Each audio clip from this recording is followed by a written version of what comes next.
Calé contre le flanc puissant de son père, Louis subit sans impatience les soubresauts de la diligence.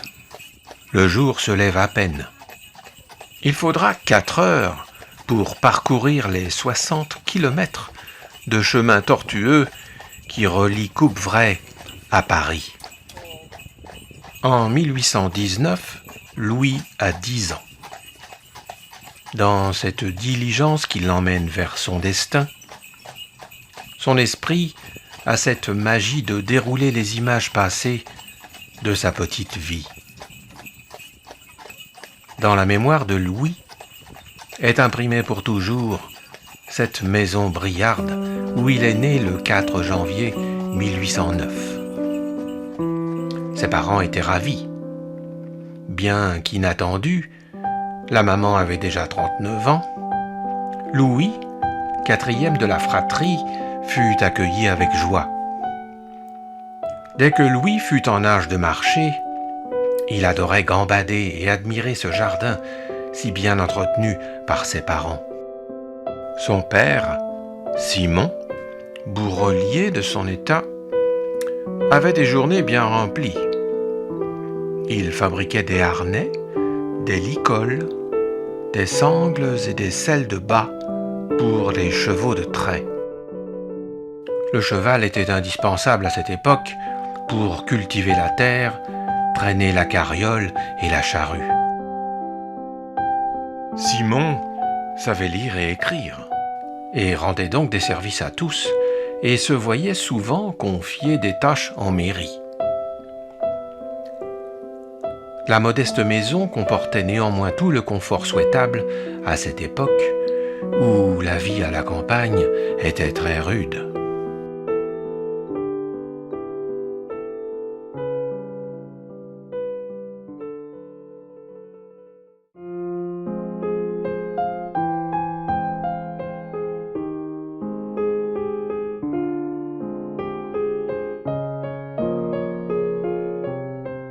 Ce petit garçon était donc le bienvenu. Il était adorable, vif, intelligent et turbulent. Il adorait suivre son père partout.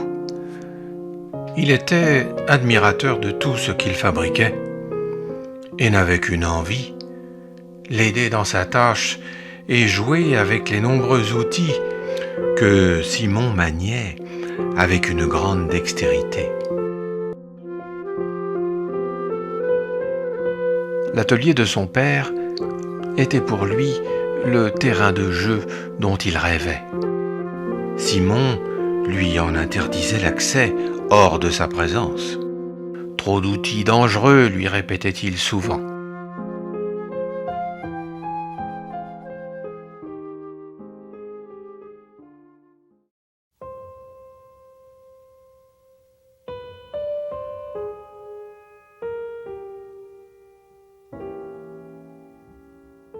Ce matin-là, le bourrelier termine de coudre un harnais pour le notaire. Louis le regarde, il en est fier. Le visage à hauteur d'établi, il observe les mains de son père s'envoler, se refermer sur un outil, puis se reposer sur le cuir tendre. Simon quitte un instant son établi pour fixer le harnais à l'encolure du cheval de son client qui l'attend dehors. Louis se retrouve seul dans le monde de son père qu'il croit être déjà le sien.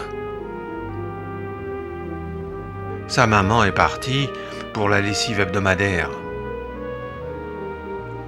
Lorsqu'elle avise de loin la silhouette de son voisin qui surgit en courant et qui entre essoufflé dans le lavoir, elle comprend immédiatement qu'il s'est passé quelque chose de grave. Son corps se fige instantanément et au-dedans, tout chavire. Son regard s'embrume, sa respiration s'interrompt. Pendant les quelques secondes interminables qui la sépare de la nouvelle qui vient vers elle, elle imagine le pire. C'est Louis. Il s'est crevé l'œil dans l'atelier de votre mari.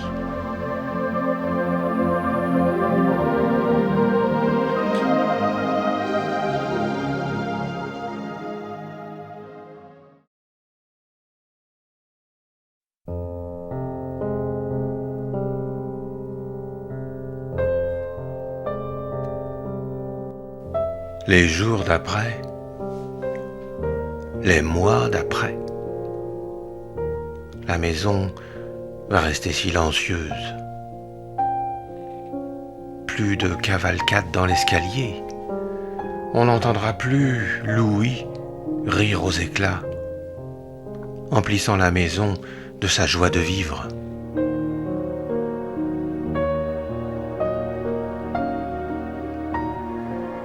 Malgré tous ses efforts et l'état de la médecine à cette époque, le docteur ne parviendra pas à endiguer l'infection qui va se propager et contaminer l'autre œil.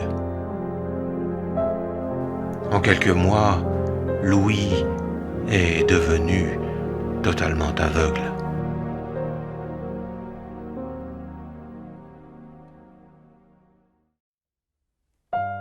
Simon ne veut pas que son fils soit mis à l'écart, comme cela était fréquent à l'époque pour les handicapés. Il veut que Louis apprenne à lire. Il veut qu'il aille à l'école. Il va commencer par lui fabriquer, sur des petites planchettes de bois, un abécédaire avec des lettres en relief en utilisant des clous de tapissier. Et ainsi, il va lui apprendre l'alphabet. Pour l'école, ce ne fut pas simple, car le vieux maître, en charge d'une classe unique, refuse d'accueillir l'enfant. L'abbé du village connaît bien la famille et propose, devant le désarroi du père, de passer du temps avec Louis et de lui apprendre ce que l'enfant peut comprendre et retenir. Très vite, il découvre un enfant curieux, intelligent, avec une mémoire prodigieuse. Louis a 10 ans maintenant et il veut apprendre à lire et à écrire. C'est l'abbé Paluy qui révèle à Louis l'existence de l'Institut des jeunes aveugles à Paris, fondé par Valentin Hauy. Pour Louis, cela devient vite une obsession. Simon, très réticent à l'idée de se séparer de son rayon de soleil, finit par céder devant l'insistance de Louis. Les conditions de vie à l'Institut sont extrêmement précaires, voire même brutales. Dans cet univers insalubre et hostile, l'hygiène est inexistante. On puise l'eau dans la Seine et on a droit à un bain par mois. La nourriture est de mauvaise qualité et peu abondante. Mais Louis ne s'en plaint pas et s'accroche. Il apprend, à raison de 15 heures par jour, le chant choral, la musique. Il deviendra un excellent organiste. Le soir, dans son lit, Louis se repasse en boucle les images des jours heureux de son enfance, quand il admirait les ciels étoilés. Il revoit le sourire de sa maman, qui ne vieillira jamais.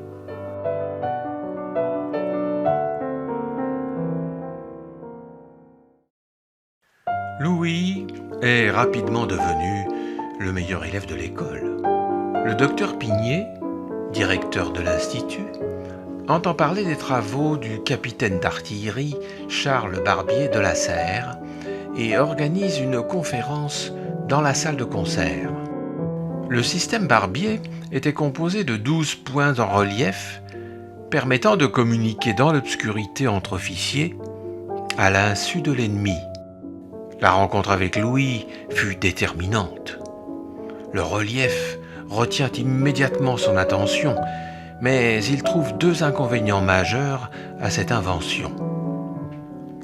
12 points, c'est trop pour une reconnaissance tactile rapide, et le principe phonétique ne respecte ni l'orthographe ni la ponctuation. Pendant 3 ans, Louis cherche sans relâche, presque jour et nuit.